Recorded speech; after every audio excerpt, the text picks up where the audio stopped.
all corners of the universe. There echoes the heartbeat of power, a pulsing bond shared by all things. Let's embark on a journey.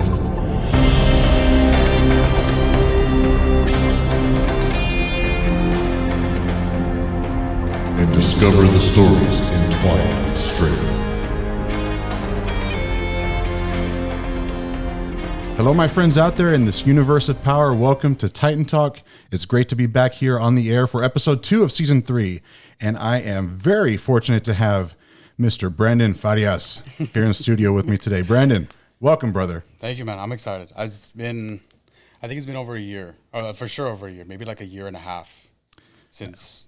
Go ahead. I'll let you elaborate on that. That's how long it's been since I recorded season 2. Yeah. And I know when I came on your show, on your podcast, it was about that same time period too. So a lot has happened since. Before we get into what has happened in the interim, for those in the audience who are listening and are not aware of who Brandon is, give yourself an introduction, my friend. I don't. Okay, so I'll just start off on how we met. We met at Gentry Gym. Reached out to you. I just wanted to meet you because you were the coach to my girlfriend Deandra, and overall, I just love the whole gym community. I have a series on my YouTube channel where I go around the valley, mainly South Texas. I'm looking for other gyms up north, but right now just down in the valley because I just love the whole gym community, whether it's powerlifting, strongman, bodybuilding. I'm all about it. I'm not the most athletic person myself, but I just love the whole community and social media and all that stuff. So I've done YouTube for maybe 10 plus years. I mean, I don't know. I don't really know when to consider it because I was really consistent as a kid, like just for fun. And then I would stop and then serious and then stop. Like I was never a consistent YouTuber. So it's just, I just upload for fun. You're very humble about how you speak of yourself as an athlete.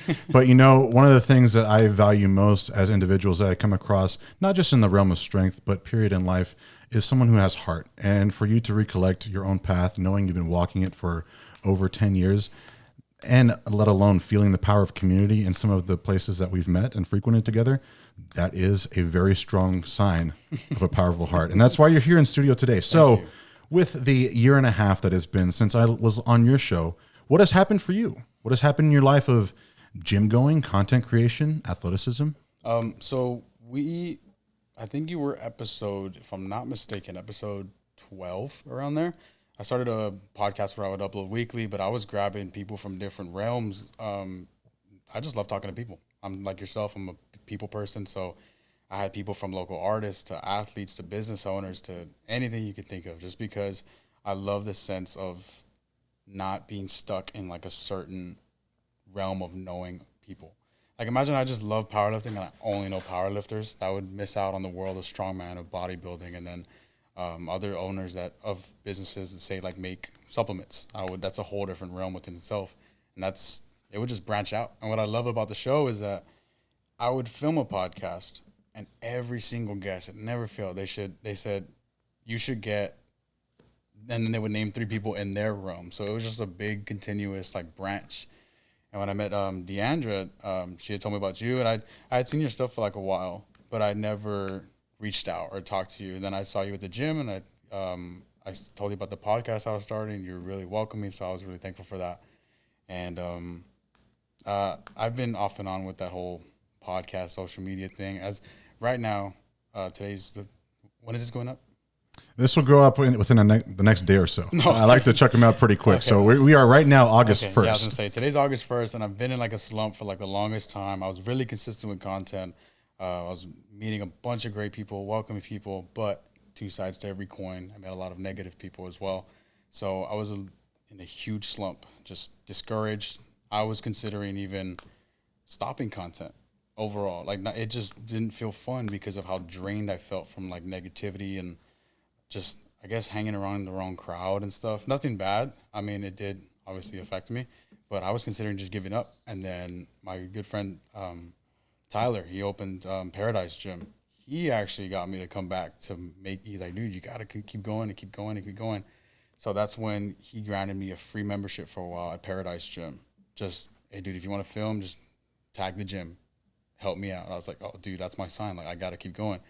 And then it just wasn't enough to get over that hump. I wasn't working out like I wanted to, filming like I wanted to. And then you texted me like, hey, when you coming back on, would you want to come back on to the Titan Talk? I was like, well, there's my sign to keep going. So the day I got your text, I reached out to Deandra, and I was like, okay, this is not even a sign. This is a legit answer, like, of something I've wanted to do for so long. So now it's getting back to it. Today, actually, like you said, August 1st, my cap's a little sweaty. I was at the gym, so I'm sorry about that. I forgot You don't have to apologize on this show for going to the gym, dude. It's sweaty. It's sweaty. You know, even just listening to this very quick synopsis of what's happened to you, it instantly makes me realize, for an individual such as yourself who puts their heart out there in reaching out to many branches of different people, creating that tree of connectivity, it's, in a lot of ways, that leaves you vulnerable to experience the relationships that come and go, you know, the burnt bridges, the slumps that you have to get over, because you put yourself out there. Mm-hmm. But in doing so, you get to experience a very vibrant color and flavor of life. And I'm glad you have the connection at Paradise Gym. I'm glad that I reached out to you when I did, and that kind of acted like a voice of, you know, like, keep going. Let's hang on to those thoughts, because those are some subjects I definitely want to touch on. Sure. But in the power that you have exhibited on yourself, when I came on your show, I promised you that when you did your first strongman competition, I would have you on my show. Mm-hmm. And you did your first competition. Mm-hmm. Talk to us about that. I will gladly give you a 30 for 30 on that. Okay, so I believe on the show, I could be wrong. It was 3 months out, 4 months out. What was the name of the contest? Oh, Sinister. that was the Sinister Showdown. Sinister Showdown by Elijah. I forgot his last name. I feel Trevino, I believe. Elijah Trevino, yeah. So I had heard about that comp, and I remember telling you specifically face to face. I'm like, is that really enough time? And you're like, dude, it's 16 weeks. Like, it's fine. But the thing was, along with the content and all the struggles I was dealing with, also as like a career and like just as a job, I was going, essentially just doing whatever I can for work. I was going to different jobs. I had different contracts. I had to be let go at a certain time. I was doing delivery services. I was a waiter. So like, I told you over the phone vaguely, but I was in a slump where I didn't know if I was going to make the cut for like bills and then stuff for myself. So, I couldn't train like I wanted to. So now that I'm set in like a job and I have a like trajectory of a career that I told you vaguely about, now that kind of takes a weight off my shoulders where I know I'm secure financially, or better secure financially, not like millionaire or whatever. But now I know what I'm getting. So now that gives me a sense of relief where I can go to the gym and not stress about like, I should be working right now. I shouldn't have taken the day off. Like, you know what I mean? Yeah. I mean, that inner voice follows you wherever you go. Mm-hmm. But at the same time, even reflecting on the adversities that you were facing for that competition prep, I think there's a lot of people in the listener base that can relate to that in knowing that they're not where they want to be in life at this moment, but they still have that fire burning. And to just something as simple as knowing that someone else had walked the path, gotten their foot into the door of that first competition despite the adversity, there is power in that for yourself and for others getting inspired off of your own journey. So I want to know what the actual prep was like. And now you get to look back on it as being not ideal conditions, but 3 months, you know, you said about 16 weeks. What was that like in getting ready for your first Strongman show? Mainly just the only gym nearby that had strongman equipment was Gentry, so I was going there, training whenever I can, training for the events, not exactly like I wanted to at all. Again, I was just working. I couldn't really find the groove training wise. I didn't have a set program. I was just trying to lift, try out the events, and try to go forward. And I think I was a little bit like 2 pounds over weight cap, which I mean I wasn't worried about. I mean I could just not eat. Yeah, 2 pounds nothing. You just don't drink for a day. Yeah. So, but the thing is, the day before competition, I got the flu.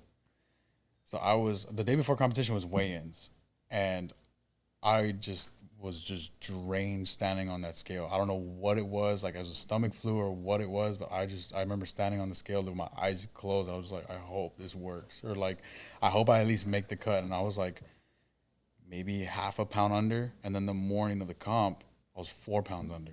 I don't know what happened or what, but I just felt sick and I felt horrible. And then, I mean, once there was caffeine in my system, I was warmed up. I mean, I was good to go, but I felt really like light. I didn't feel prepped at all.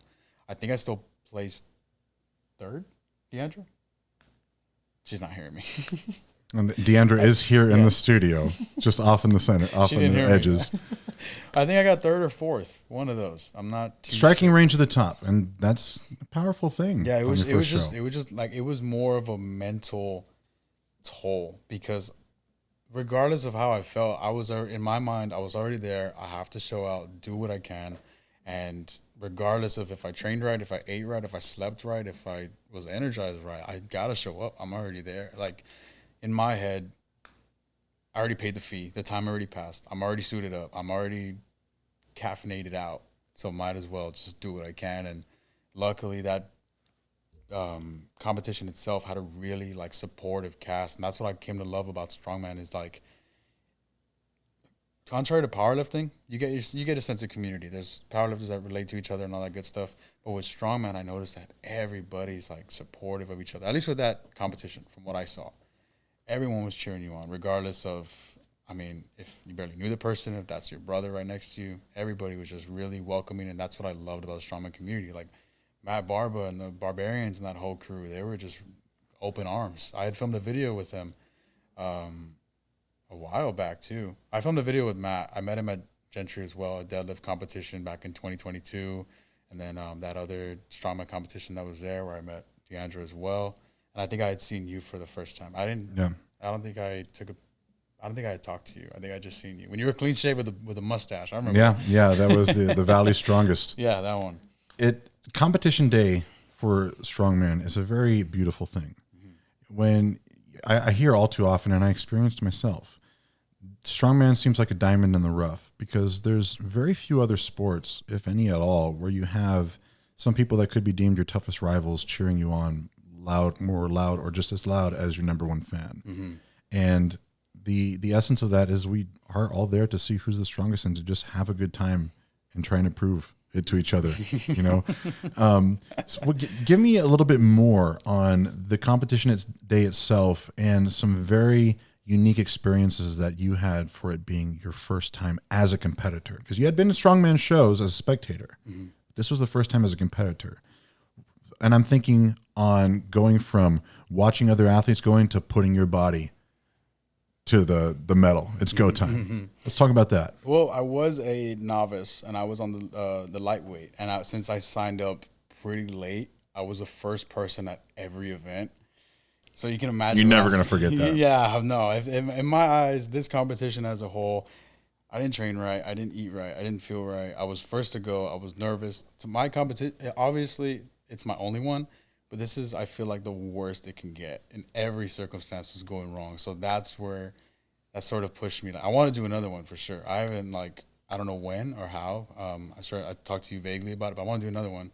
But in my eyes, this one had a lot of negative circumstances, so it's only up from here. For the competition itself, I think it was the very first event was a truck pull with a fire truck, and I couldn't move it at all.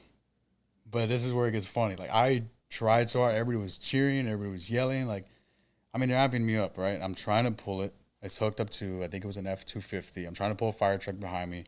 It did not move an inch. Maybe the tire was about to roll, but it moved back. The problem was, if I'm not mistaken, fire truck was full of water, full of tools. The classic strongman excuse. Yeah. It was full of water. Hang on, I'm going. Matt Barba couldn't move it either. So on paper, I'm as strong as Matt. Matt, you hear that? Let's get another fire truck and settle this score. I know Matt will be up for it. Yeah, so that was the first event. I was the first person, so it was discouraging. And then the guy above me couldn't do it. And then the other weight class couldn't do it. And I was like, all right, if Matt can't do it, that's got to say something. So it's obviously a technicality, something wrong equipment-wise at that point. Yeah, that was fun there. But as for the other ones, I mean, the second event I think was the medley. It was a log press. It was a box. Was it called box press? Like the steel box? Block press. Oh, block press. And then circus dumbbell. The problem was when I was warming up for them, I didn't know the weight of the log, so I was warming up with the wrong weight under.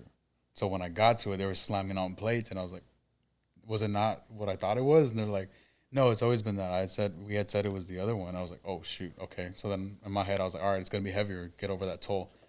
I did the log press, and I believe I got to the box press, and then I just ran out of time. Yeah. So, but I was the first one again. So like, again, just seeing that with no other example leading forward, I was like, oh shoot, I'm gonna mess up. Unforgettable experiences, though. For sure, yeah. And even just recollecting them on your own, I can tell that this is just paving the way for that next competition experience. And like you said, it only goes up.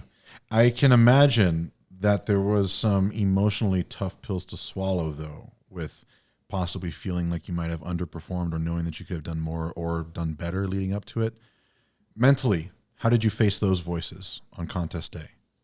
I mean, during the contest, I try to be very optimistic with anything I do, and it's hard being in a situation. It's easy to look back on a hard situation and be optimistic about it because you're not currently going through it. But at the time, I just remember feeling like so drained, like from being sick and not training well, and I just felt so discouraged, and I was considering like not even finishing. Like those deep thoughts just crossed my mind. Like, what are you even doing here? Like, you're not ready. Like, you just, me talking to myself, I'm the hardest person I am on myself. So I was really like, negative thoughts were just filling my mind because I just wasn't ready. I was going through the hardest time mentally. And then I had Matt around me. I had Yanja around me, my family around me. They're all there to support me. So like in my head, yeah, they're going to support me, and they have no idea what I'm feeling internally. But bottom line, they took the time out of their day. They're there. They're supporting me. Regardless of how I feel, I have to do what I can at the most that I can, if that makes sense. It does. And that also highlights a very important aspect of any endeavor that we have, whether it's in athletics, career, ambitions, is to not lose sight of how unbreakable that bond is between you and your loved ones, whether it's family members, a significant other, or a mentor.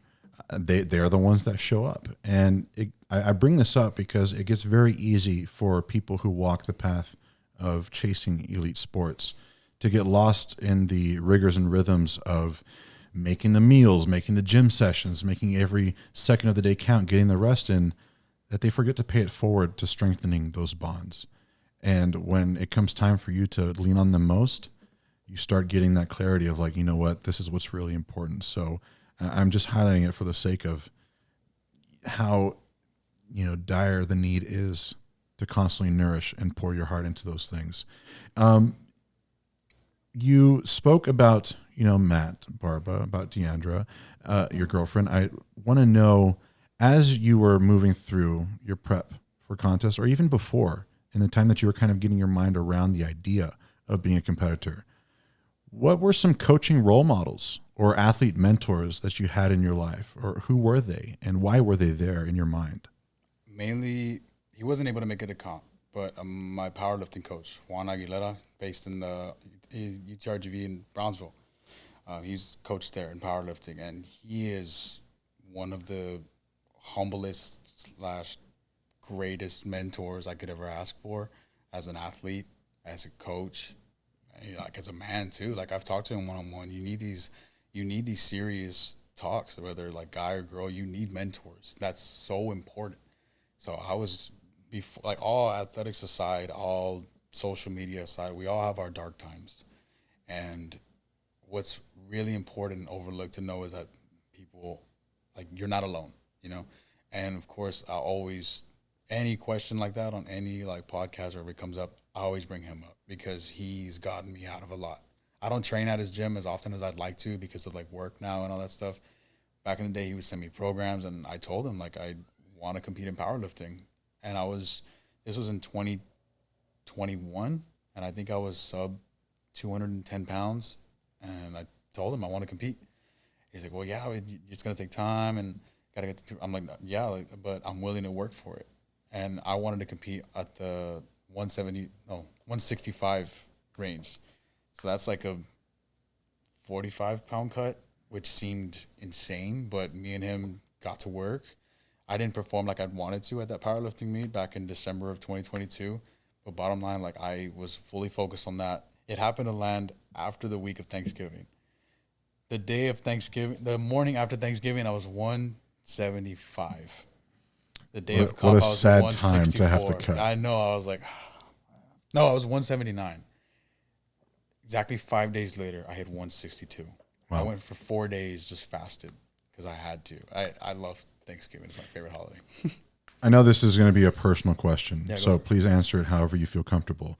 But in thinking about your former powerlifting coach, what is one memory that is just a powerful memory that solidifies his presence in your mind as the first person that comes to your mind for a question like this? Not a specific one. It's an abundance of memories that I see as an outsider. I'm sure, like I said, everybody's got their dark times. Everyone's got their good times. I don't know specifically what he has gone through, but I've just seen from an outsider perspective the way he like prioritizes his family and his kids and his friends and his gym. Like I've seen him, not specifically or like just very vaguely, I've seen him lose touch with people because he's followed his passions. And he's told me his stories. He's had great friends when he was younger and they just didn't have the same passion as him, and he just was that driven. So now, like, he puts family above everything, community over anything. Like, if I had the pleasure of being invited to his daughter's graduation party. She had just graduated high school, and everyone, like, he specifically told his daughter, like, who do you want invited? Her first response was, everybody from the gym is invited. So sure enough, you're seeing a wide range of people that aren't blood related at all, but like there's the way he brings people together, and I've seen it firsthand where he's changed people's lives, like people that have never even stepped foot in a gym that just wanted help, and they're driven, and he brings the best out of people. That's amazing. And the family bonds for people who are not necessarily biological blood, that speaks volumes. And you can't price that. That's the thing. Like when you see somebody who's openly passionate about helping people, or like passionate about bringing people together, and just all BS outside when like you're with somebody. That's, I don't know. I think that's something I really look at and admire. You know what I mean? Because like I said on the podcast, different range of people, different age, race, interests, all that stuff. All that goes out the window. I'm here to talk to you as a person and bring out the best in you. You know what I mean? Yeah. That's something I admire from my coach for sure. That's not even touching the athletic side, like the people and athletes that he's coached, and he's introduced me or thrown my name out there somewhat to other people in like North Texas, because he helps me, like not even just with athletics. My podcast, you should get this person. I can reach out to them. You can get this athlete. I know them personally. Like I coach them. So it's a different type of connection when you absolve yourself of, you know, the layers on top, they're the athlete, or they're the pro, they're the expert. And when you just know that they belong in your heart because they're a human, and a good human at that, that's powerful on its own. But now I want to know, are there any pro athletes, regardless of sport, that you find inspiration from?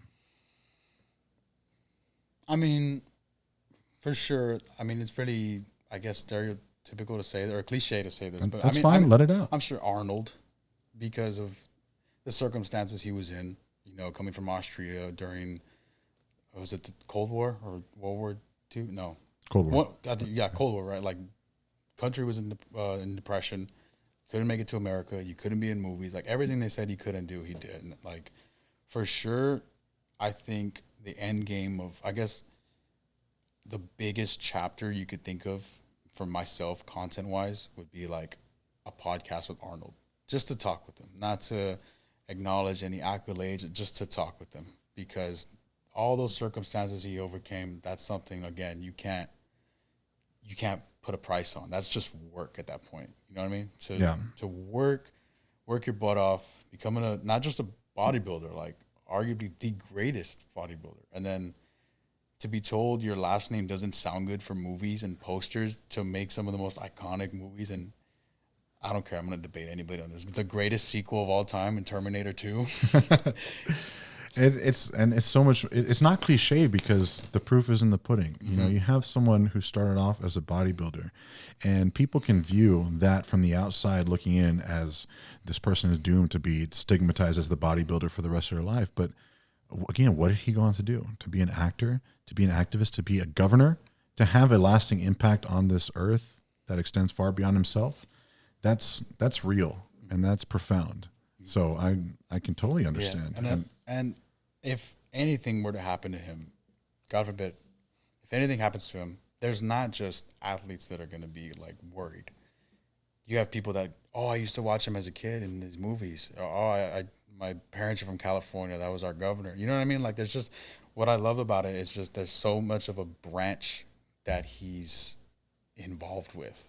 That's what I love about it. Like, it's not just, and again, huge props to exceptional athletes that thrive in this specific realm. But I look up to Arnold because, again, I'm a big people person, and if you could branch out and meet different people, not for the sense of networking, but for the sense of just getting to know the world around you. Yeah, living a fuller life. Yes, that's what we were meant to do, right? Yeah. That's why we have this gift.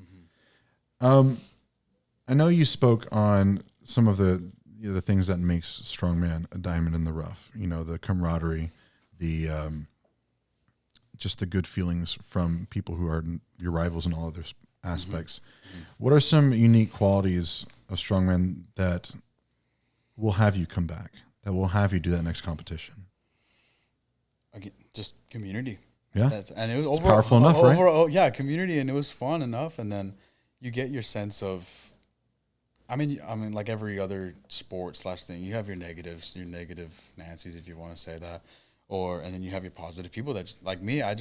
Like I said in the beginning of this podcast, I just want to have fun, and I do what I love. I do random stuff, and I love the gym. So, Strongman, I wanted to bring this up. I know you asked me about anything specifically, but I wanted to ask your opinion on this analogy. How familiar are you with the NBA and like its history, sort of? Not very. I can still engage in this conversation though, for the sake of it. Let's hear it. Okay, so I think Strongman right now is in its renaissance because I compared it to the '60s of the NBA. Back then, Will Chamberlain, Bill Russell. Okay, yeah, I'm with you. The way that they would just go head to head, and that's when the sport became popularized and became this big thing. Now it's in high school. Now it's in middle school. Now it's collegiate. Now it's a pro. It's a bigger thing. I think in my eyes, Strongman itself is already a giant sport, but I feel like right now it's barely still. There's so much room to grow to the point where, who knows, 10 years from now, we could see it in high schools being trained. What do you think? Are you following me here? I am following you, and I think there is some very real substance to saying that Strongman is in its renaissance. And one of the things that I think is a big integral part, and I've been very outspoken on it and also been very proud to be a part of it, is we are in an era now where bringing live streams is not just restricted to one single championship event. It is something that you can do at every state and local level competition if you care as much about it as a promoter. And that's huge. That's huge to make the endeavors of the single athlete be able to carry across vast distances in real time, whether it's relatives across the country, someone on the other side of the world.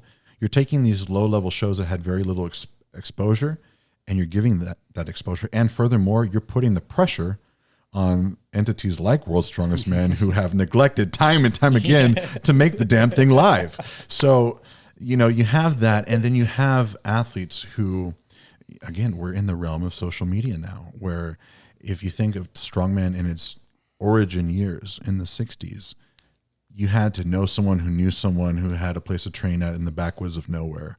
Now you can get all that information on your phone, and you can see what your Ukrainian counterpart is doing on the other side of the world, and know exactly what you need to measure up to. And those are the underlying determinants of a renaissance period, to quote you. Whether or not we see it as a high school sport, I don't know. That's there. I can debate that because it is a very, very strenuous sport. I definitely admire the individuals that are in their high school years and training strongman and doing it well. The first one that comes to my mind is Bubba Pritchett, Jerry Pritchett's boy. And I mean, just a phenomenal athlete. But he's had one of the best strongman athletes in the world training him diligently from early on. You start putting that to every football coach who is also a Spanish teacher during the day and in charge of 30 plus kids. Are they going to get that same dialed in training? I don't know. And there's already enough to be said about how these kids are getting injured on the football field as it is. Yeah. So that is a discussion for another time, and we'll see. I mean, I will never say never. I think there's a lot of use to the functionality of the sport, and that's kind of what makes it so appealing in the first place. Yeah, and that is a strong point with social media because, yes, it's been around for a long time. When did it like originate? Well, let's Probably see. like In my lifetime, I know when I was in high school, it was MySpace, and then MySpace went into Facebook in my college years. So it was, we. No, I'm a strongman. Oh, well, there's my age right there. I turned 35 in a few days. Thank you very much. Yeah, Strongman. I think when Instagram started growing, but when you could get the video clips, I know it was 15 seconds or something like that right off the bat, but that was a big pivot point for the availability of content for the aspiring individual. Yes. And that's where things like, the founding principles of starting Strongman made by Cale Beck was Strongman is for everyone. It could now be for everyone if you had that desire. You were not limited by the connections that you might or might not have with people who were doing it. If you had a smartphone, if you had a computer, you got what you need. Mm-hmm. And that's a beautiful thing in a lot of ways to make something very new start to grow. But on the subject of social media, content creation, you're a content creator and you have a voice in social media across various platforms. Why do you like creating content? There's no real specific answer. I was a quote unquote iPad kid when maybe early elementary with my little sister, and we watched these gaming videos, these skit when YouTube was like just meant to be funny, like it's just quick videos or like little skits, you know what I mean? So we would just make our own, and we would just clip all these videos on like a tablet, and it was a Samsung tablet back in the day, and it was just no YouTube at all. Like we just have it funny for us. Like we would make a funny montage or like a skit or something. We were those kids. Mom, look what look what we made. So it was like all these effects and edits, but I mean, looking back, it wasn't. No. There is something very powerful there because I'm hearing that, and that makes me think of personal memories I have of being in keyboarding class in middle school and using Microsoft Paint of all things or PowerPoint to make single frames and then slightly change it to have like this little stop animation thing by the time you've got 100 slides, and to look at that effort that you put in creating something and just to see like that little 10-second clip, there was that satisfaction, and that is being an artist. So your origins with this comes from a very artistic and creative base. Yes. And that's powerful. I did, I would do gaming videos with my sister, same thing like skits. And then I think it was middle school when I really I loved it. I started posting on YouTube, and then back in the day on YouTube, there wasn't as much parameters to get paid. So I think I uploaded a video and it got like a couple hundred views or a couple thousand. I don't really remember. But I remember seeing the update and it says revenue 7 cents. I was like, dude, I gotta go ham. I'm gonna be a millionaire tomorrow. So that's when it becomes real. Yeah, that's when I was like, oh shit, I gotta plan things out. I started, but I overall just had fun with it. And even if you go through the course of my channel, my YouTube channel, you'll see these evolutions in different subjects of what I was interested in at the time. Like there was a time where I would do weekly Q&As and skits in the middle, and then like that was like long time ago. And then there was a while where I would review food. Like I would go to drive-thrus and review food, what was popping on the menu or something like that. And then I got really into the gym, and I did a gym video, and then it just kept going and going. Now I'm doing gym reviews, doing podcasts, and overall I treat social media / YouTube as something I'm already gonna do. It's just bringing the supportive people around with me. So it's in my banner, but I don't use the word influencer at all because I'm just doing stuff that I love, but bringing people with me. So I think the word influencer is something that gets tossed around easy because we do live in the age of influencers, but it's in the name, right? It's someone who's influencing or trying to get you to do something. Whereas what you're doing, reviews, visiting gyms, and just talking to people, I don't think you're trying to influence anyone. Yeah, you're just making connections at that point. That's why I don't use that word to be thrown around, or like again, like cameras are off or cameras are on. I'm still gonna go try out this gym you told me about over here, or DeAndre tells me, hey, there's this other gym in Brownsville I'm still gonna go check it out. Hey, you gotta meet this person, I feel like y'all would be cool friends. I'm still gonna talk to him. It's just that with the gift of being able to have a podcast, be able to have a camera and editing software, and my passion to just make content, it's now a mutual connection of I won't film something if I don't approve of it, or if I wouldn't do it with the cameras off. Yeah. You get what I mean? So these videos where I did an Instagram reel where I'm trying different energy drinks, I would have still done that without the cameras, but now it's just like, let me give my opinion, because I've gotten those. I'm sure you yourself included, you notice how far comments, likes, and reposts go. Like you see it, like you're not talking to yourself. When you get a simple reply, like imagine you, I don't know, deadlift, something fell. I think we're good. As long as you're good. It was one of those things. You're good. But I'm saying, like, as some, like, imagine you deadlift a video saying, do you guys prefer conventional or sumo? You deadlift it and just nobody likes it or responds. That's where the word social and social media comes in. People are supposed to interact. This is how you meet people. Again, like you said on Strongman, back then you had to meet somebody who knows somebody who knows somebody. Now you can just text them. Hey man, what do you do? What's your split like? So I think I love the interaction with people, and I feel like that's where I utilize social media mainly. Off camera, we brought up Mr. Jacob McBride. He's in California. I've never been to California, but me and him send each other memes like all the time. So like, and we talked about lifting, superheroes, and I feel like that really just opens the door to people, yes, to network in the way that you want it to be, whether it's a fun interaction or, hey, this guy, I need to keep in touch with this guy because he knows how to do this, or I want to ask him how to do this, or X, Y, Z. The phenomenon of making our very big world a little smaller. Yeah. And again, living in the age of the influencer, living in how much social media has grown, the quality of content has increased dramatically because of the competition between creators. You know, the who can put out something that catches the eye quicker or is just that great to treat your mind to.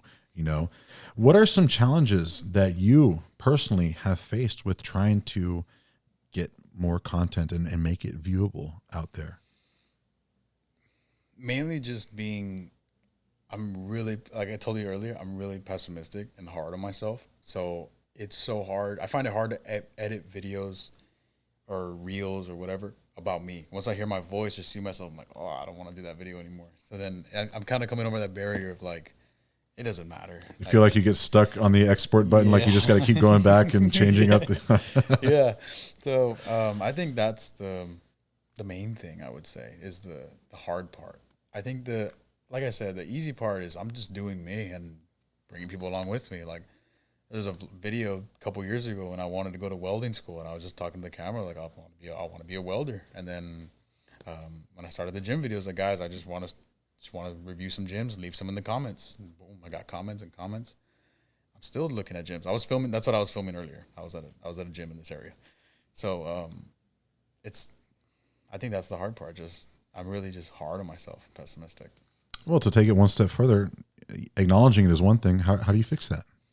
What are some strategies you're going to be employing to fix that? I would say just repetition and like just mainly not focusing on perception. If you're being you, I feel like that's the best content you can put out. All right. I hope you go back and listen to your own words on this one. Clip that, please, and send it to me. All right.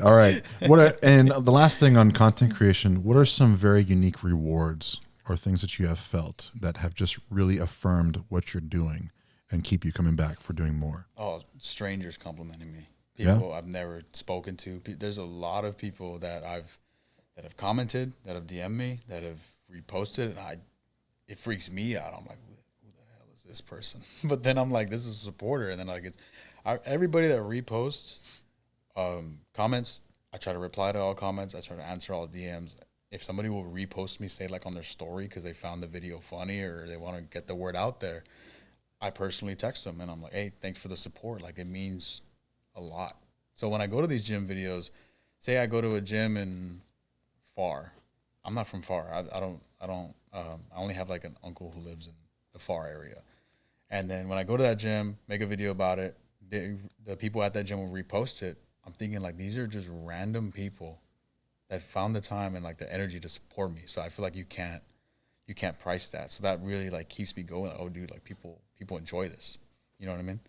And that's anywhere in anything.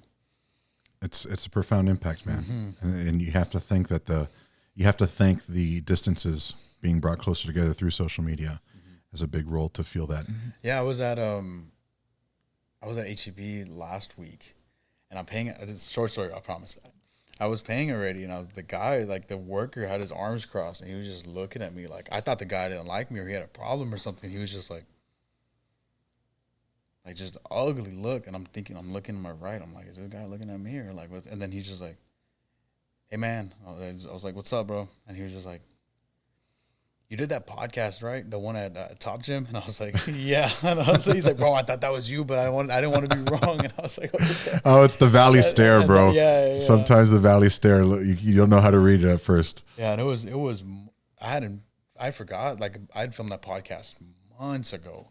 So then just to ask about that, he's like, when's the next one? And then like, what are you gonna do? Or like, a bunch of questions, bro. So it was just cool to see that. I've never talked to this guy. Now I go back to the HEB. He's like, hey, what's up, man? I'm just like, what's up? So it, like you said, big world makes it smaller. Yeah, indeed. Brandon, how old are you? 22, sir. 22. I bring that up because I'm going to throw a very big word out there. Balance. Balance is something that even looking back on my life from 22 to almost 35 now, it's something that I'm always striving to achieve more of in a more refined sense of. And I know I will continue all throughout the rest of my years. It's kind of just one of those integral factors of being a human, especially when we care about so much in life. But what I want to know for you is, I also know in talking to you that you started working at a dialysis clinic, you know, thinking about your own gym performances too and how you want to get back to the gym and working out more frequently, thinking about what we need in our mental health, thinking about how important managing our personal relationships are. How do you balance all of these things, your career, your mental, your physical health, and the strength of your personal relationships? I mean, if anything, that scale was messing up right now. It's truly really hard to balance things. Luckily, in the job in dialysis, it's 3 or 4 days and 15 hours each day. So I'm getting full time, but I have more days off. So, and those days kind of manage, if you look at your days on a pie chart, right, you know that section of the pie is dedicated to that. Yeah. So those 15 hours, what do those other 9 hours look like for you when you're on the clock or when you're on shift? You know, after you're on shift, I should say. So I go in like at 4 a.m, get out like at 9 or 8. It's crazy because I talk to Deandra every day. By the time I clock into work, from the time I get out, she wakes up, she goes to work, she clocks out, she goes to the gym, she has dinner, then I get out. So that day specifically, I don't try to plan. I mean, it is the medical field, so there's no specifically. I'm gonna get out at 7:30. Right, you get out when you get out. You get out when the patients are like well taken care of and all that good stuff. So like those days specifically, I tell my friends, I tell my family, like I am cut off. I cannot. There's no guarantees I'm gonna get out at a specific time or I'm gonna get out this early or whatnot. But it's really hard to balance things. But I'm sort of like finding my groove in that and just really, finding my path with people. So I'm building the stronger connections with the people I have, and I guess the weaker connections are sort of fading out. They have like really, there's some friends of for sure that I can name off the top of my head that they're called like low maintenance friends, where like us being guys, we cannot talk for like 6 months, but if I hit you up in those 6 months, like, hey, what's up, man? We'll like catch up where we left off. So those are the best. Not the best, but like it's awesome. Yeah, and I get what you're saying. It's awesome. It's understanding how your time has very real value. You know, like when you, on the days that you do work, those days are very much like survival. I make sure that I am functioning and well for working, and then the time that I'm not working, I make sure I can go back to work tomorrow, sort of thing. Yeah. What about the off days? Because that's where you really start to balance the other aspects of your life. Correct? Yes, sir. The off days, that's when I'm trying to like hang out with like my family or my girlfriend or my friends, but it's just.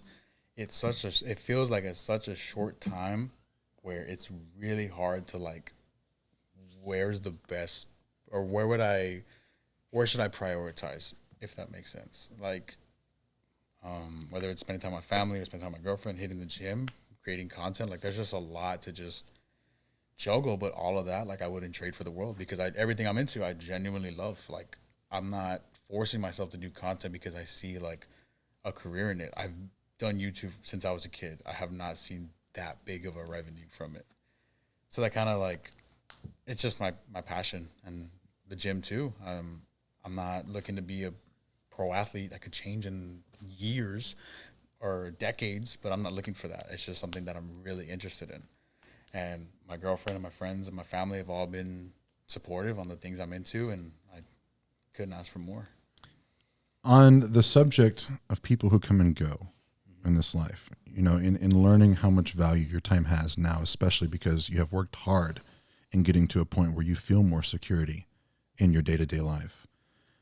The reality of this is that there are connections that were made before, and those connections can fade away. Or on the flip side, some of them strengthen, but you do get a real sense of how the scales of balance are held by your life and what you deem worthy. How have you navigated some of that? Because that is not just something unique to life itself, but also in the sport of strongman or in strength sports, period. People come and go. Yeah, I remember you had told me, we had talked similar about this on my podcast, the way I told you about like connections, and if you're striving for this goal, there's going to be a sense where you feel alone sometimes. But like you said, people come and go. I deal with it. I try to deal with it in a bird's eye point of view. Say XYZ person does me wrong in a certain sense. In a bird's eye point of view, how does this person help me? Why does me dealing with this help me? Is it somebody worth putting up with these burdens for? And then for the people that are around me and are supportive, that's where I'm sort of like, that's more valuable to me than somebody who's kind of iffy. I understand. It took me a while to understand that people know what they're doing, good or bad, intentions wise. They know what they're doing.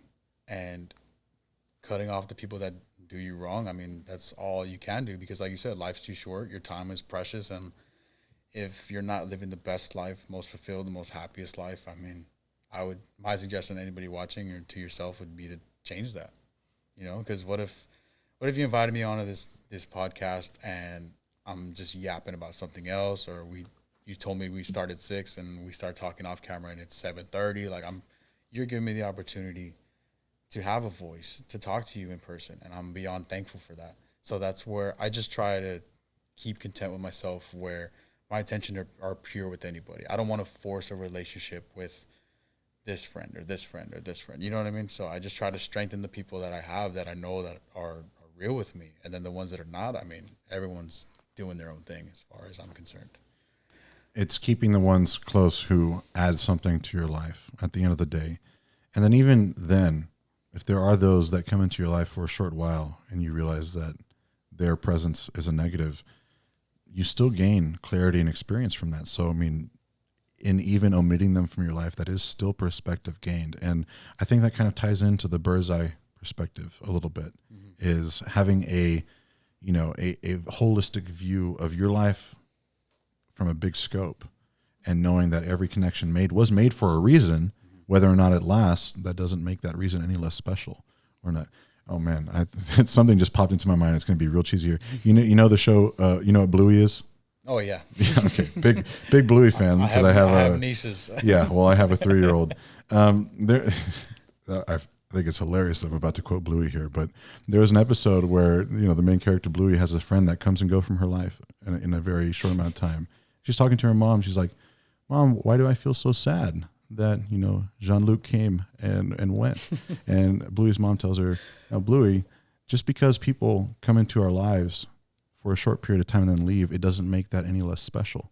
And that is a very optimistic way to paint it, but it's very true. Even if it is a person who was in your life for a little bit, you gain perspective and you gain experience from those interactions. Even if they are ultimately negative, you have now the experience to where any other relationship or interaction that you make in life, you carry that with you, and you can better dictate what gives back to the wholesomeness of your life because of it. So people come and go, but it doesn't make the time spent any less special. Yeah, and you learn a lot. I mean, as cliche as it sounds from what I hear from relatives, I hear you're young, it's okay. And it sounds bad in the moment to me, because I don't want to hear that. You know what I mean? Yeah, because it kind of puts you off. Yeah, I'm just like, all right, my feelings aren't valid then. But then it's true to us. Like, it's true to where I'd rather something like this happen now and I know somebody, then I have a full-time long friendship / relationship with this person, and then something happens later. Right. You know what I mean? Yeah. Okay.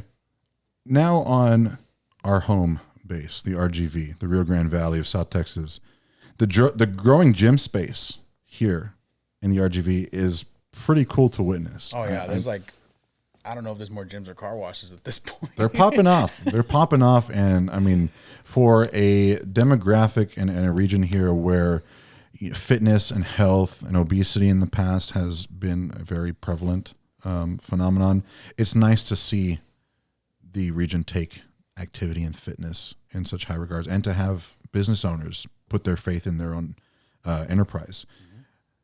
When you are a gym reviewer, which gives you an even extra layer of perspective on this. But what is important in seeking out a gym at the very base level for anyone here trying to navigate this abundance of choices in the Rio Grande Valley? I'm going to sound repetitive on this podcast. I mean, it's just reiterating a point. Community. And when you say community in this regard, what are you alluding to? Same thing like with my coach. Just somebody who's advanced, not so retired, and like yourself, and somebody who's never stepped foot in a gym. I think if you have the supportive people, that it can. What I love about the gym is that you don't go there for a specific reason, or like the same reason. You ask 10 people in the gym, why'd you start at the gym? There's not going to be the same answer, chances are, and it's just so vague. It can be something simple. Hey, I want to step on stage at the Olympia.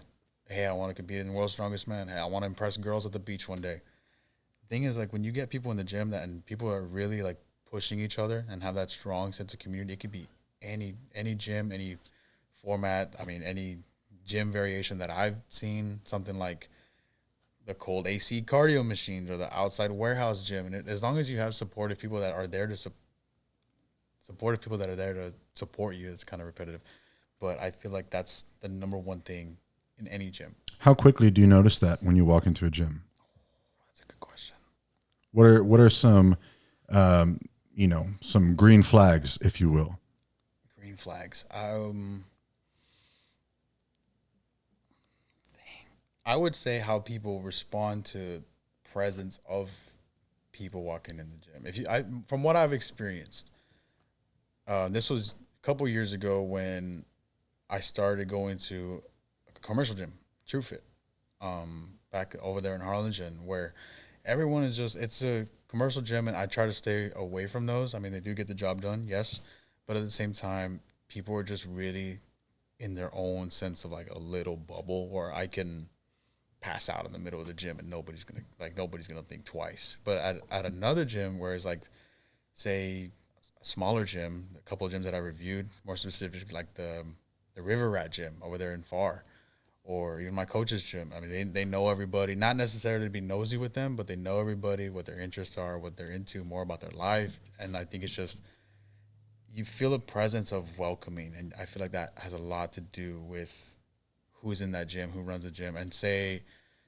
it could be a pro athlete, it could be an amateur. If there's just a sense of helping each other out, where I'm not the strongest bencher in the world at all, but if I go to a commercial gym, I'm going to try to navigate and see who can I ask for a spot on this specific movement. Like, I'm going to see who looks approachable. Whereas a gym with a stronger community, I mean, you could just go to the person right next to you, like, hey man, can you give me a quick spot real quick? And they're just like, oh yeah, for sure. And like, it's just real quick. And that's what I love about those gyms that I reviewed. It's just this strong sense of community.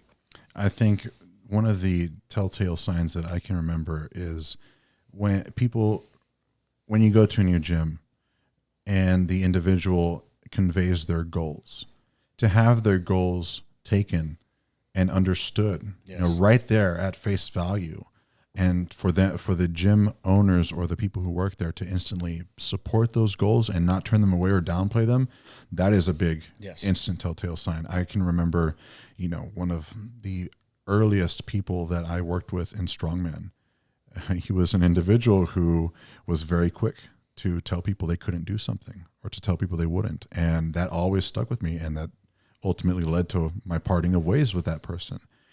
And I remembered that until when I opened my own gym. And no matter how far off these goals might seem in that moment for the person, knowing that all you need to get there is a desire, and then it's just a function of time and work, that for that to be understood, not just by oneself, but the people around, that's the first sign of community and support.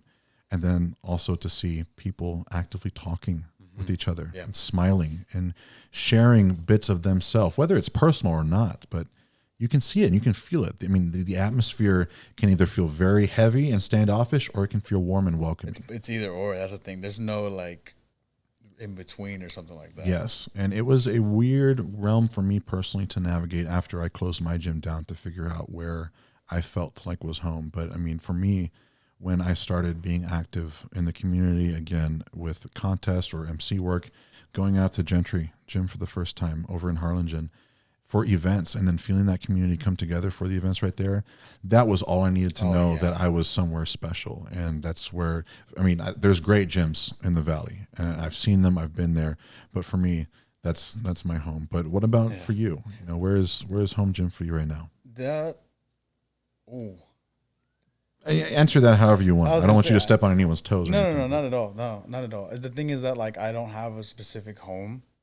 I would say I still, even though I talked about it being commercial and stuff, I still go to True Fit. One, it's the closest to my house. Two, I used to work there, so I have a free membership still. I'm still on payroll, so I'm not paying a dime. So it's the most convenient for sure. But I would say there's a lot of different homes that I can have, as wrongfully so as it sounds. Like, again, Paradise, I give full credit to Tyler. Like, he reached out to me. I'd only knew him mutually, but I'd filmed my first ever gym review at his first location. That's what made him reach out to me, and it did well with views. I mean, he got a couple people here and there. It's like, hey, I saw this YouTuber, like whatever. So I had to come check out the gym, and that was pretty cool. And then all the people there at Top Gym, like the owners, I filmed the gym review there. And what's funny is that I was filming a gym review while the owners were mapping something out. So they're like in the back. So I accidentally bumped into them in the video, and the girl that was giving me the tour, she's like, "Oh, this is the owner, by the way." I was like, "Oh, how's it going?" So he reached out, the owner and the manager reached out to me after said video, and then now I film podcasts there. I'm there all the time. It's always like a warm welcome to them, from them. Gentry too. Gentry was my first non-commercial gym. So I was at TrueFit back in 2018, 2017.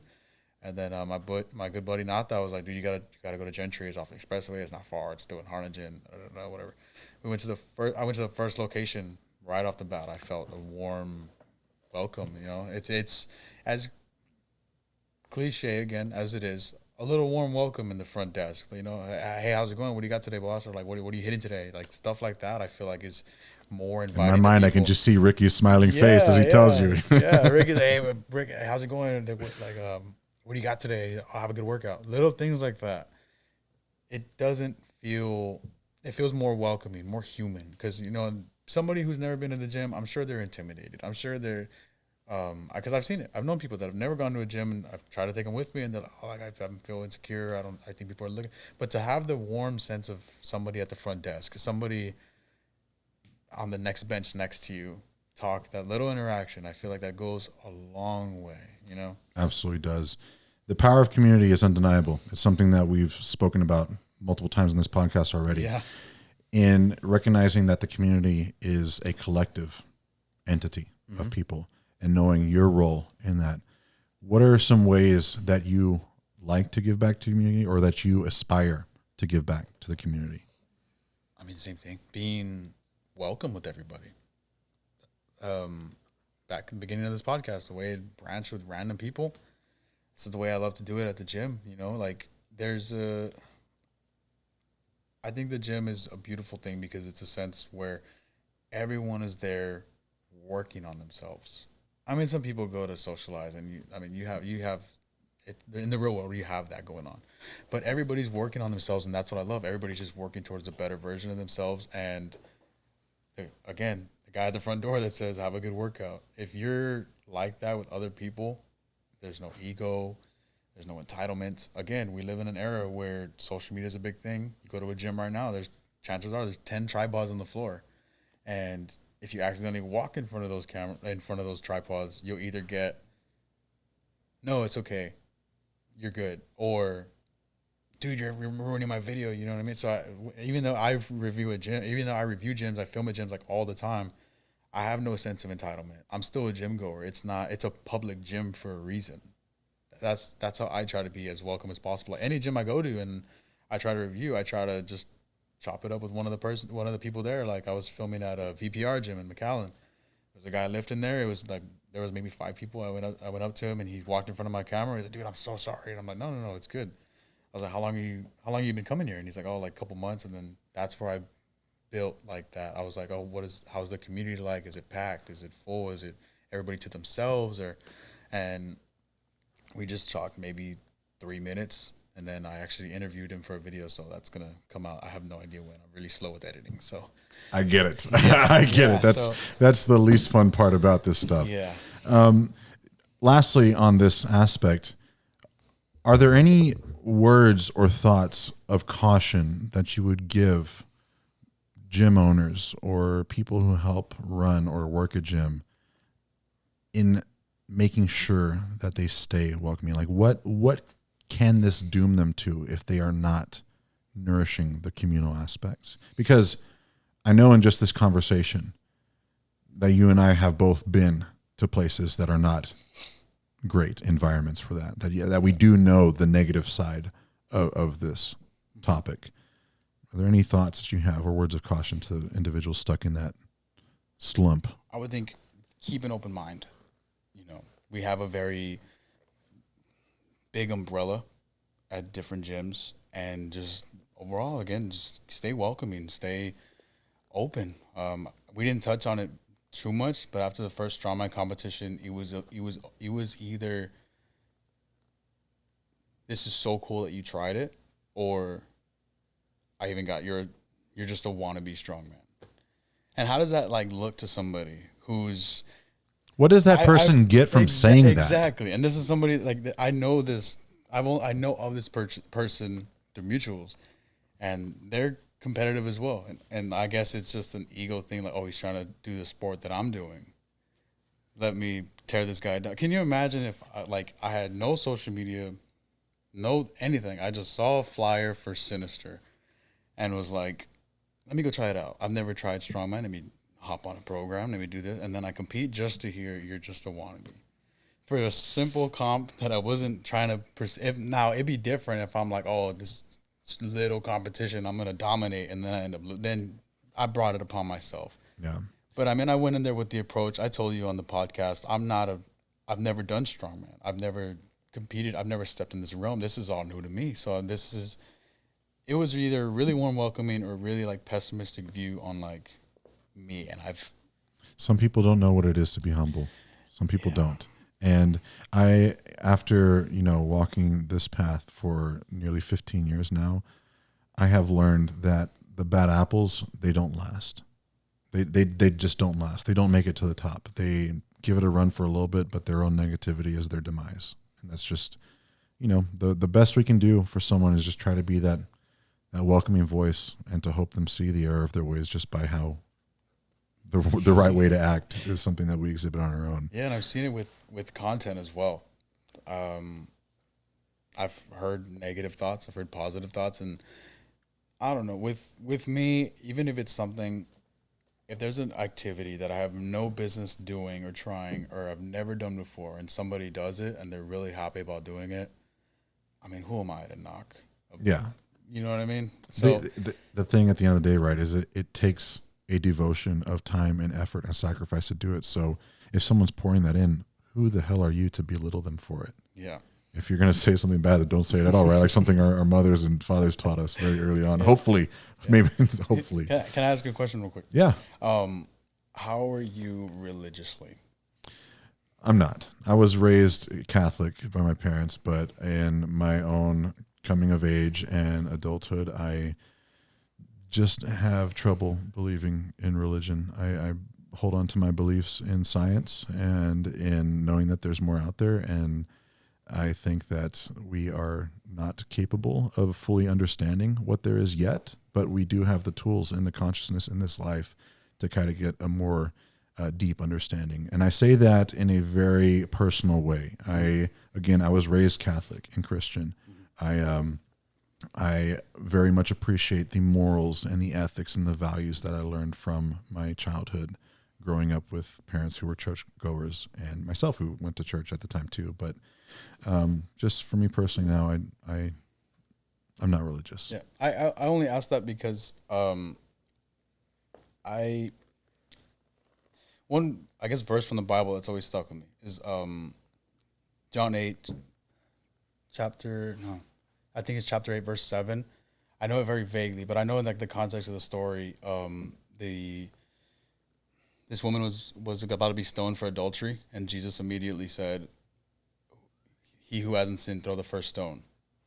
I think that's a very overlooked. I don't know the exact words, but like basically, if you've never messed up in life, throw the stone at her.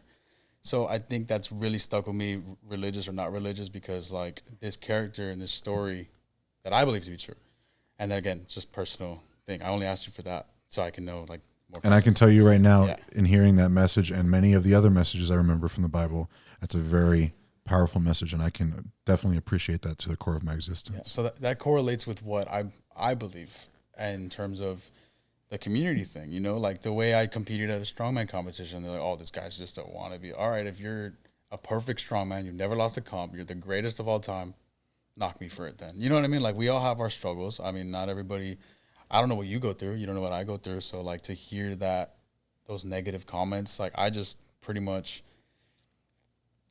I don't really acknowledge them to the point where they bother me, but I acknowledge it to the point where it bothers me that people are like that, because I try to put myself in that situation and think, how can someone be that way? You know what? It's because you're a creature of hope, and you put it out there not to berate someone, but because you hope that this person can find, you know, the error of their ways and grow.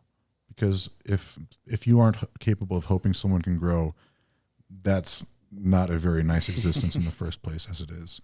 I appreciate you sharing that. I really do. Thank you. Regardless of my own religious beliefs or not, I do hold true a lot of the power in the lessons taught throughout The principles and all that. Yes. Lastly, looking towards your future, what are your ultimate goals in the realm of strength, whether it's for yourself or things that you want to do for others who walk the path? Like personal goals and like strength and like competitive and all that good stuff? Whether it's competitive, whether it's communal. Mainly build a healthier lifestyle. So I filmed 2 videos today before coming here. Not only did I film a gym review on another gym, but I also filmed sort of like my day one.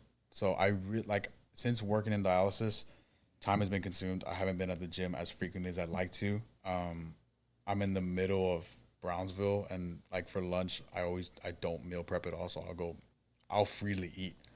So I went purposely today to get my body scan, check my body fat percentage, test my squat, bench, deadlift, to literally belittle and humble myself. You did all 3 lifts today? Yes. Oh, you're gonna have to do a follow-up video of how bad the DOMs hit you in 2 days. Yeah, but I did it with like not exactly 100%. I can safely say maybe like an 85% effort, not to the point where like I'm shaking on bench or something. I just wanted to see roughly where I'm at, because I knew where I was at 6 months ago. So I really tried to humble myself, and the numbers were not that good, if I'm being completely honest right now. I mean, how hard can you be on yourself though? I'm already like, hard. well, but understand, like, if it's been that long, be realistic. And that's one thing that I try to be very outspoken with the athletes that I coach under my wing. It's like, if we're learning a competition event again, or like getting the rust off that, and you haven't trained it from, you know, the last competition that you had it 2 years ago, that PR that you have that's 2 years old is not something you should be thinking of right now. It's just getting the rust off. I would say moving forward, mainly just build. I brought up the day one video because I want to build habits moving forward to the point where I don't have to think twice on, can I eat this meal? Can I skip this day? Can I do this movement? Can I do this movement? I want to build these habits now, because I'm looking to the future, and we're down here in the Rio Grande Valley. Isn't it statistically the most overweight city? Whether it is this year or not, there have been years where we've gotten that infamous title. We have that title, and there's the Valley itself is culturally overweight and unhealthy, and Bro, tamales and tortillas de harina, man. That's the essence right there. Yeah, working in fully being completely honest, working in dialysis, like it was so hard to get through those first couple of weeks. Like I was emotional, thinking like these people are here every day getting a treatment just to have the normal, not even the normal function. Those machines that people are hooked up to don't do. Just some semblance of normality, right? Yeah, with mechanical help. Yeah, it made me emotional the first couple of weeks. I'm thinking like, this is completely overlooked. Health has to come first, because I'm a strong believer. If you have a strong body, you have a strong mind, and vice versa. Not only is the gym beneficial for, say, a competition, but it's also beneficial for life. How am I supposed to be in the future? How am I supposed to be like a great dad if I can't play with my child or not take care of them? Somebody's gonna, oh, I really hope this doesn't happen, God forbid. Somebody's gonna try to attack my child. Am I physically fit enough to hold my own as well as protect my child? As a man, I feel like we're naturally born to be protectors, providers, and why would I want to cut myself short knowing I have unlocked potential that's in the back of my mind? So I was texting D'Angelo last night, like, as cliche and repetitive as it sounds, like, we have to lock in. Me, myself, like, financially, spiritually, financially, like, everything. I just overall want to be the best version of myself, because time flies, and it's crazy how I met you like 3 years ago, or about 2 or 3 years ago. So it's just, and we're barely filming a podcast. Time does fly, man. Yeah. It's amazing to hear you say these things. Yeah. I mean, I know you have so much experience in life already, but in understanding the difference in age between us, 35 and 22, the things that you're talking about and having this perspective of ensuring that you keep yourself able, capable, fit, healthy for the sake of even just the hypothetical family you may or may not have in the future. Mm-hmm.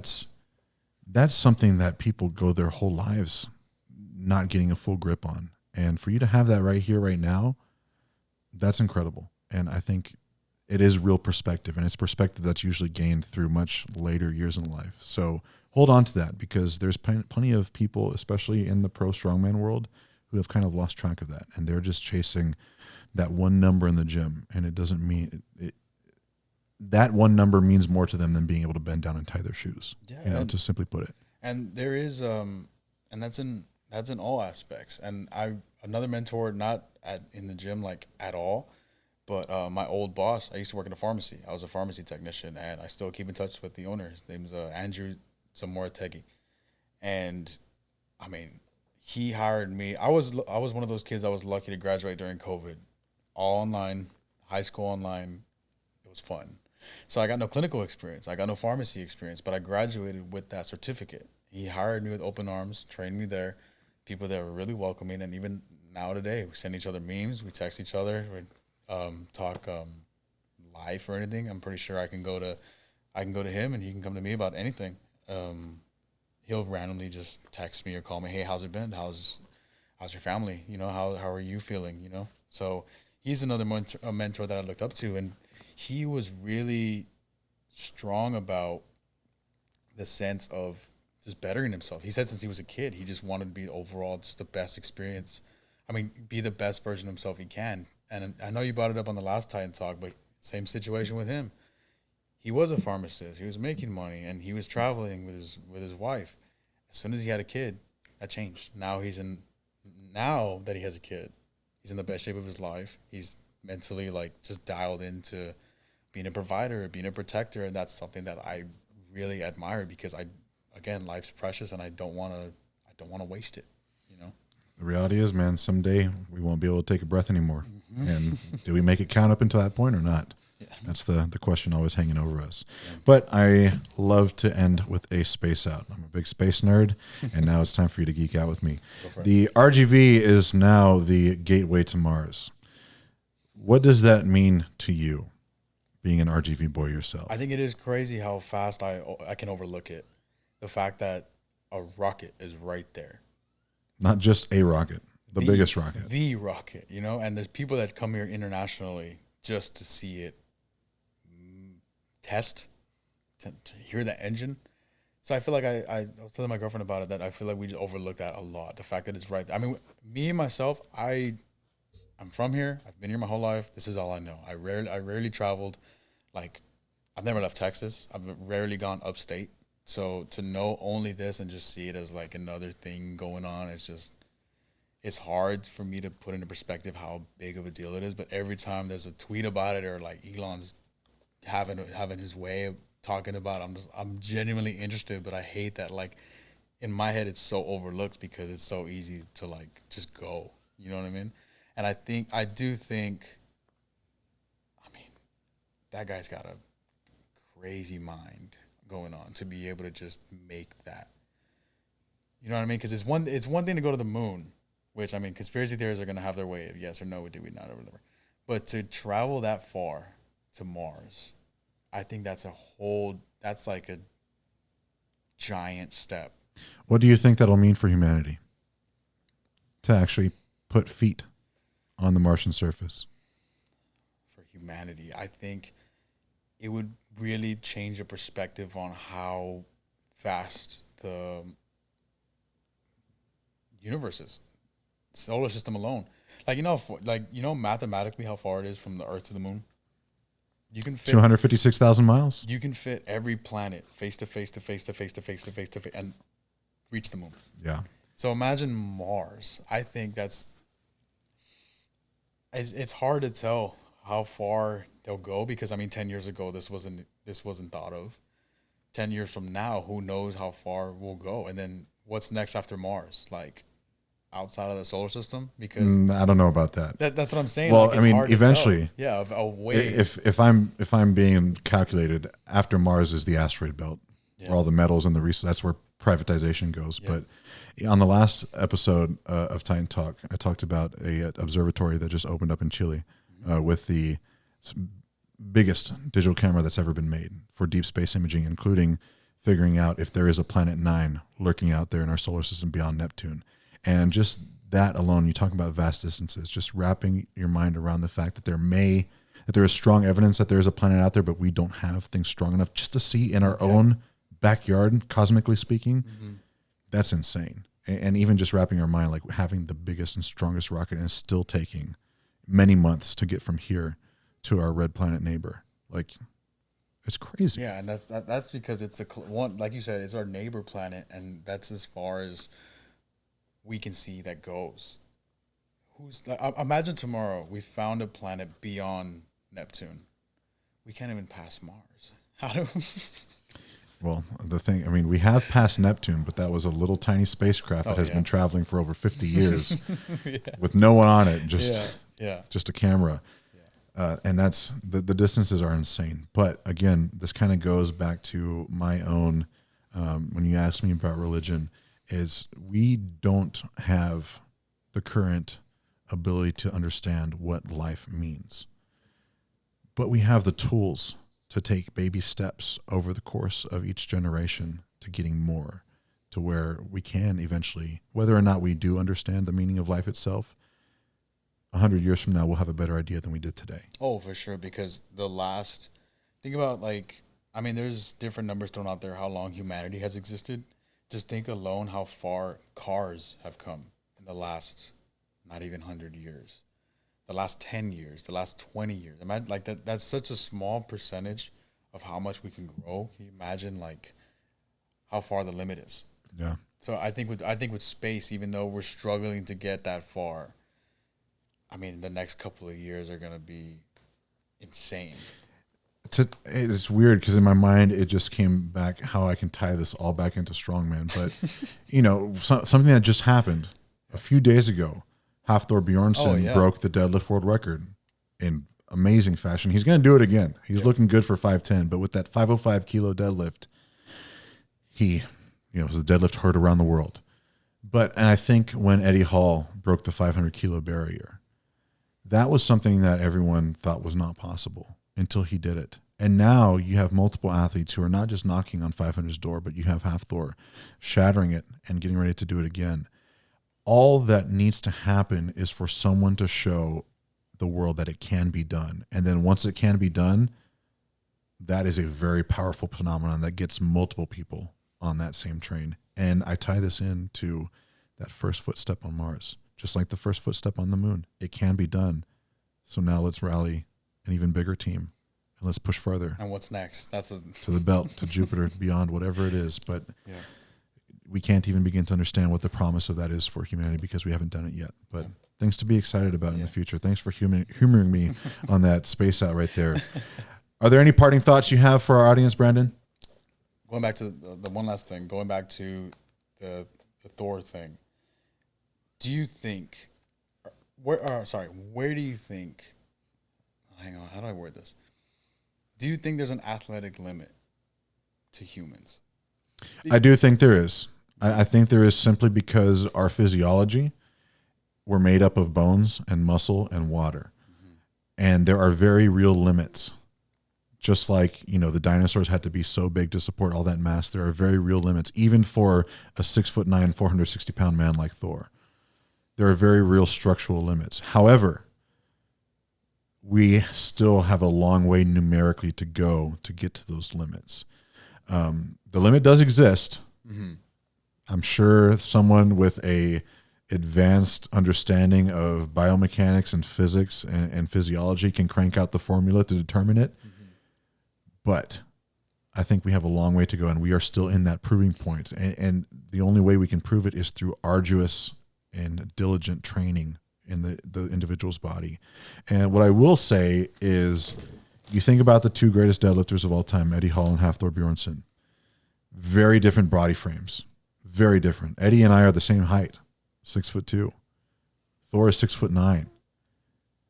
Thor has made it. I know how Eddie's deadlift looked, the 500 kilo deadlift. And I know how Thor's last two world records have looked, whether or not you want to call the 501 a world record at the time.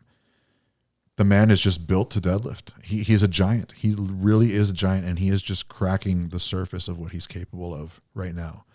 But not everyone is gifted in height and in weight like that. I think if we're talking about world records, the ones that are going to break it and be able to do it without breaking themselves are the 6'9" juggernauts, unfortunately. Now, how do you think that there will be? Because you said there is a limit. How far do you think that can go? As conspiracy theory as you want to go, think about every major athlete, how sports have evolved in every single sport, basketball, football, baseball, how great those people were for the time and how it's evolved. Like the argument that, Babe Ruth is one of the best. Oh, yeah. I'll keep going. Okay. Like Babe Ruth being one of the best baseball players of all time. The argument is like today he wouldn't make it. He couldn't hit a ball. You get what I'm saying? Yeah, I do. Let me just plug this in real quick. Don't want that key. There we go. It was dynamite. Yeah, I saw the red flashing light. Yeah. Same thing with lifting. The same thing with lifting. And this is all a very calculated formula. Okay. And what we have to always keep in mind is we have a very finite lifetime. And even further than that, we have a very finite amount of time that we are in our athletic and physical prime to where our bodies are not breaking down by daily mutation and aging and stuff like that.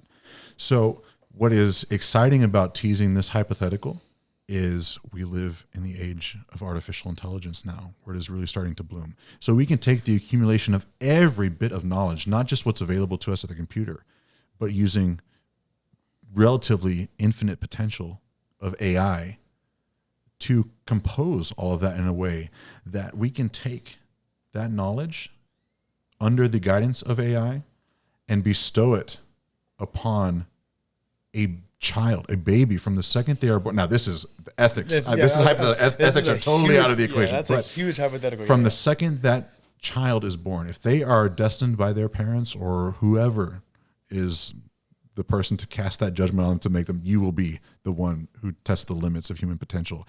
They are going to be under the governance of that AI training regimen from the second they start breathing all the way until they get to the prime peak of their adulthood.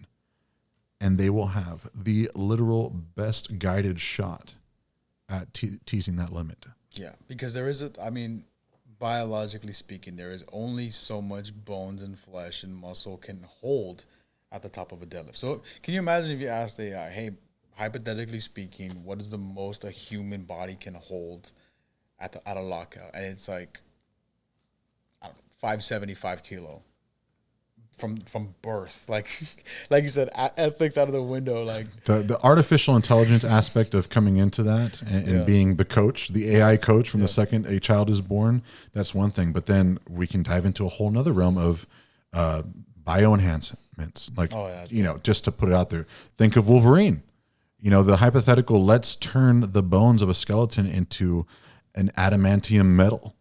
All right. And then, you know, is that still legal? Does the federation sanction that? Yeah, the calcium. I mean, the density of the bones are gonna hold a lot more. You know? If we are unaltered, but just bringing the knowledge of an artificial intelligence into it, I think that's how the perfect training regimen will yield the perfect result.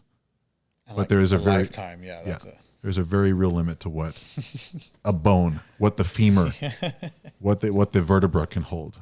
But we're not there yet. Yeah. And Hafthor is just barely starting to scratch the surface. And it's exciting. That deadlift was heard around the world. And I mean, every possible account that could have covered it, you saw it. Oh, yeah, I saw. And then